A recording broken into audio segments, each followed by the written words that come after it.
world, as the prophecies have been maintaining.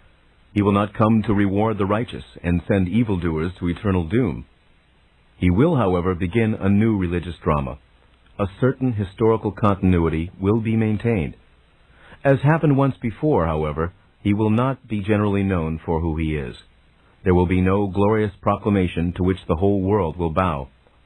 He will return to straighten out Christianity, which will be in a shambles at the time of his arrival, and to set up a new system of thought when the world is sorely in need of one.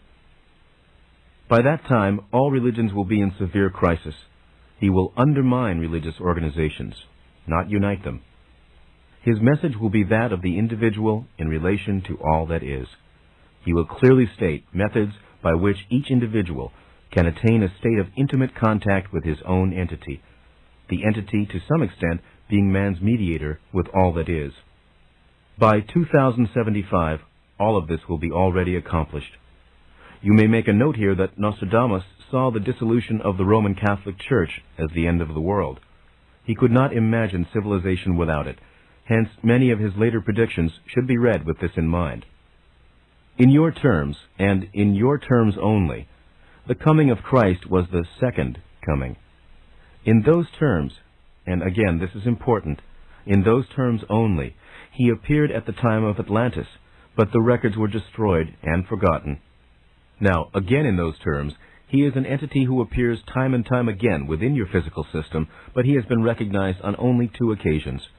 Once in Atlantis, and once in the Christ story as it has come down to you in all of its distortions. He appears and reappears, therefore, sometimes making himself known and sometimes not. He was not one personality, as I have told you, but a highly developed entity, sometimes appearing as a fragment of himself. In your terms, he eternally weaves himself within the fabric of your time and space, born again and again into the world of flesh, being a part of it while also independent of it, even as you are all a part of it, but independent of it. The third historical personage, already born in your terms, and a portion of the entire Christ personality, had superior energy and power and great organizing abilities. But it was the errors that he made unwittingly that perpetuated some dangerous distortions. The records of that historical period are scattered and contradictory. The man, historically now, was Paul or Saul. It was given to him to set up a framework. But it was to be a framework of ideas, not of regulations, of men, not of groups. Here he fell down, and he will return as the third personality in your future. Paul tried to deny knowing who he was until his experience with conversion. Allegorically, he represented a warring faction of the self that fights against his own knowledge and is oriented in a highly physical manner. It seemed he went from one extreme to another, being against Christ and then for him. But the inner vehemence was always present, the inner fire, and the recognition that he tried for so long to hide.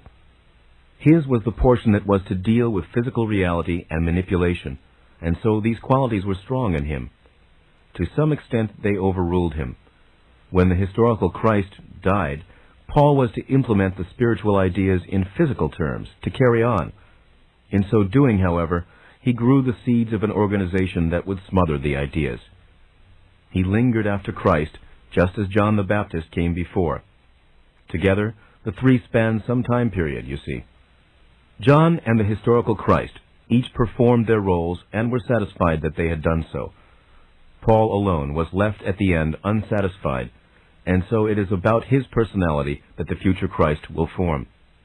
The entity of which these personalities are part, that entity, which you may call the Christ entity, was aware of these issues. The earthly personalities were not aware of them, although in periods of trance and exaltation much was made known to them. Paul also represented the militant nature of man that had to be taken into consideration in line with man's development at the time. That militant quality in man will completely change in nature and be dispensed with as you know it when the next Christ personality emerges. It is therefore appropriate that Paul be present. In the next century, the inner nature of man, with these developments, will free itself from many constraints that have bound it. A new era will indeed begin. Not a heaven on earth, but a far more sane and just world, in which man is far more aware of his relationship with his planet and of his freedom within time. The third personality of Christ will indeed be known as a great psychic, for it is he who will teach humanity to use those inner senses that alone make true spirituality possible. Slayers and victims will change roles as reincarnational memories rise to the surface of consciousness. Through the development of these abilities, the sacredness of all life will be intimately recognized and appreciated. An open-ended consciousness will feel its connections with all other living beings. The continuity of consciousness will become apparent. Man's experience will be so extended that to you the race will seem to have changed into another. This does not mean there will not be problems. It does mean that man will have far greater resources at his command. It also presupposes a richer and far more diverse social framework. Men and women will find themselves relating to their brethren, not only as the people that they are, but as the people that they were.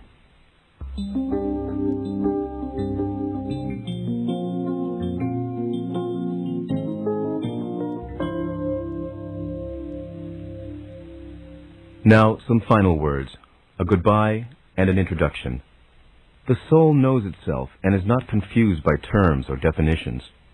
Through showing you the nature of my own reality, I hope to teach you the nature of your own. You are not bound to any category or corner of existence. Your reality cannot be measured any more than mine.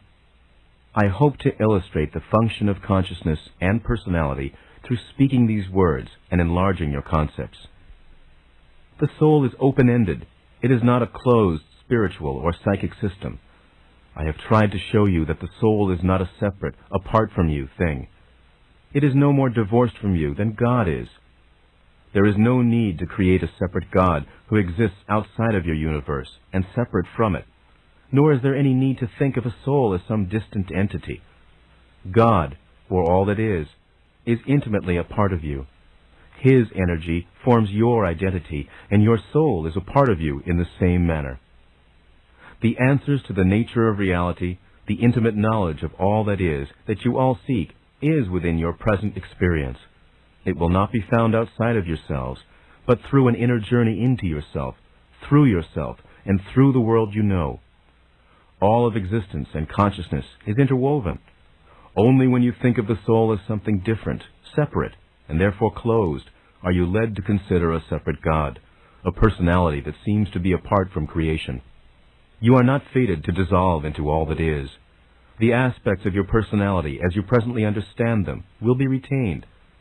All that is the creator of individuality, not the means of its destruction. My own previous personalities are not dissolved into me any more than your past personalities. All are living and vital. All go their own way. Your future personalities are as real as your past ones. After a while, this will no longer concern you.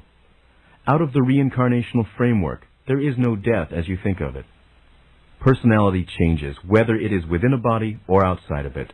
So you will change after death as you changed before it. In those terms, it is ridiculous to insist upon remaining as you are now, after death. It is the same as a child saying, I am going to grow up, but I am never going to change the ideas that I have now.